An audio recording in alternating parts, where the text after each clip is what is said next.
The purpose of this podcast is to educate and to inform. This is not a substitute for professional medical care and is not intended for use in the diagnosis or treatment of individual conditions. Guests on this podcast express their own opinions, experience, and conclusions. The mention of any product, service, organization, activity, or therapy should not be construed as an ASCO endorsement. Hello and welcome to the ASCO Guidelines Podcast Series. My name is Shannon McKernin, and today I'm interviewing Dr. Lynn Henry from the University of Utah Huntsman Cancer Institute, lead author on Role of Patient and Disease Factors in Adjuvant Systemic Therapy Decision-Making for Early-Stage Operable Breast Cancer, update of the ASCO endorsement of the CCO guideline. Thank you for being here today, Dr. Henry. Thank you very much for the invitation. So this guideline was updated to incorporate new data from the TAILORx and the MINDACT trials. So can you give us an overview of these trials and their results? Sure. So patients with hormone receptor-positive, HER2-negative breast cancer are generally treated with anti-estrogen treatment and are sometimes also recommended to have chemotherapy. Since these tumors don't always respond well to chemotherapy, tests have been developed that provide more information about how much benefit, in terms of reduction of the likelihood of cancer coming back, an individual patient is likely to get from treatment with chemotherapy. It is important that the benefit of a treatment outweighs the risk of toxicity from the treatment. Two of those tests are called Oncotype DX and MammaPrint, and they have recently been tested in large clinical trials. So TAILORx is a large prospective trial that tested the Oncotype DX assay. In the Oncotype DX assay, a tumor is tested to get more information about how likely a cancer is to return and how much benefit the patient is likely to get from chemotherapy. Scores on this assay can range from 0 to 100. Previously, a study showed that patients whose tumors had scores of 10 or less and who received 5 years of anti-estrogen treatment were very unlikely to have their tumors return. So chemotherapy is not recommended for them. For patients with higher scores, above 30, we also already knew that chemotherapy is likely to decrease the chance of cancers in those patients, and so therefore, we generally recommend chemotherapy for women with higher scores. In the TAILORx trial, the recently reported trial, more than 6,700 women with hormone receptor-positive, HER2-negative, lymph node-negative breast cancer had their tumors tested and were found to have Oncotype DX recurrent scores between 11 and 25, which is in that intermediate range or at the higher end of the low range. Before this trial was conducted, many people with tumors like these in the intermediate range were treated with both chemotherapy and endocrine therapy because we weren't sure how much benefit they would obtain from chemotherapy and we didn't want to leave out a potentially helpful treatment. In this trial, patients were randomized or randomly assigned by a computer to treatment with chemotherapy followed by endocrine therapy or to treatment with endocrine therapy alone. The trial was mainly looking at whether leaving out chemotherapy would increase the likelihood of invasive cancer returning. And luckily, overall, the trial showed that the likelihood of cancer returning in those patients who got endocrine therapy alone without chemotherapy wasn't significantly different compared to those who were treated with chemotherapy followed by endocrine therapy. They also looked specifically at the group of women who were 50 years of age or younger, so mostly premenopausal women. Now, this was an exploratory question, meaning it provides information that may be correct, but it hasn't been as fully tested as the main question about what do we do for all women. In these younger women, there appeared to be some benefit from chemotherapy in those whose tumors had scores from 21 to 25, and also possibly in those whose tumors had scores from 16 to 20. Therefore, we still consider giving chemotherapy to younger women with Oncotype DX scores in the middle range, from 16 to 25, but not to women over age 50. So that was the TAILORx trial. The MINDACT trial was a bit different. It was testing the MammaPrint assay, and the trial also included primarily women with hormone receptor-positive, HER2-negative breast cancer. But in this case, most women's lymph nodes were negative, although a few women had up to 3 lymph nodes involved. In that trial, patients' risk of disease recurrence was assessed in 2 ways. First, it was assessed based on clinical factors.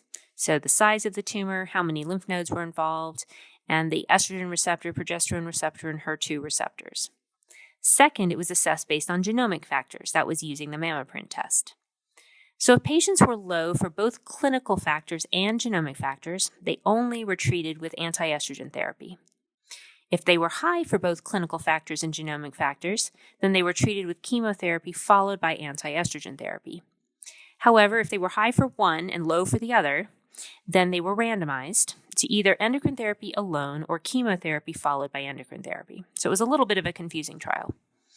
In the MINDACT trial, those patients who were thought to be high risk based on their clinical risk, so the size of the tumor or the number of lymph nodes, but then found to be low risk on the MammaPrint assay, they found that there was no benefit to treatment with chemotherapy in terms of how likely a woman was to develop distant metastatic disease. And if they were low risk based on the clinical assessment, then there didn't appear to be a benefit of actually doing the test, the assay, because chemotherapy wouldn't be recommended for the patient regardless of the results. So that was the MINDACT trial. So what are the new and updated recommendations for the guideline? Yeah, so in this guideline, based on the TAILORx trial, we made new recommendations for use of the Oncotype DX results. All of these results apply to women with hormone receptor-positive, HER2 negative, lymph node negative breast cancer.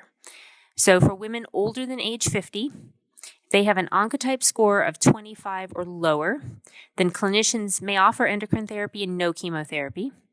However, for women age 50 or under, if they have an Oncotype score of 15 or lower, 1-5, then clinicians may offer endocrine therapy and no chemotherapy.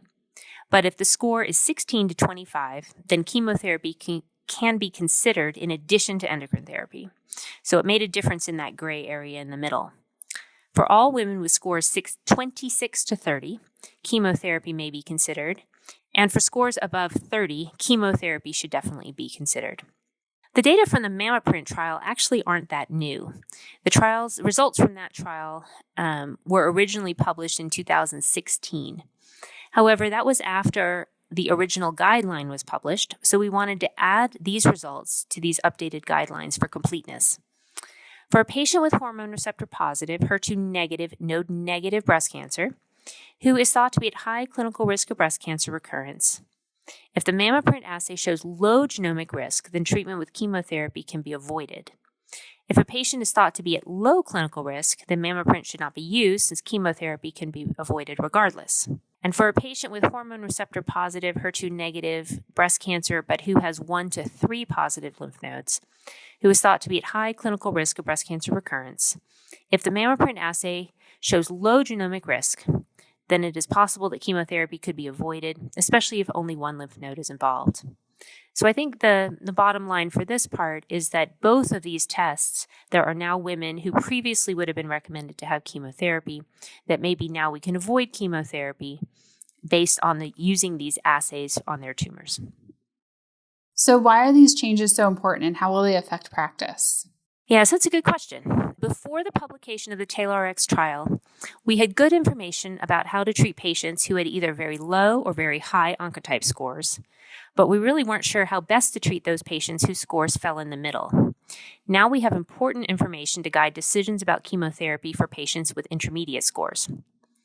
For many patients with scores in this range, these new results mean they will be able to avoid chemotherapy and just get endocrine therapy.